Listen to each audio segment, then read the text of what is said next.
News forward चॅनलमध्ये आपले स्वागत आहे.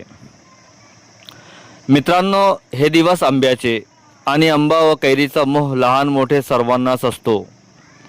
कैरीचं नाव घेतलं की आपल्या तोंडात पाणी येते आणि आपण आपल्या बालपणात जातो. त्या बालपणात कैरीचा जे मोह होतो त्यासाठी आपण कसे आंब्याच्या झाडावर चढलो होतो हे विचार आपोआप आपल्या मनात येते. आजही लहान मुले व तरुण आंबे तोडण्यासाठी बरेच काही प्रयत्न करतात.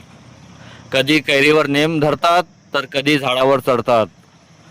कैरीसाठी झाडावर चढलेले कित्येक मुले खालीही पडले व त्यांना इजाही झाली. मात्र आज आम्ही जी बातमी घेऊन आलो आहोत ती ऐकून व तिचा व्हिडिओ पाहून आपण थक्क व्हाल. बातमी आहेच तशी. एक तरुण आंबे तोडण्यासाठी झाडावर चढला, परंतु असा काय घडू शकतो याची कल्पनाही आपण करू शकत नाही. तर पहा हा व्हिडिओ एकदा.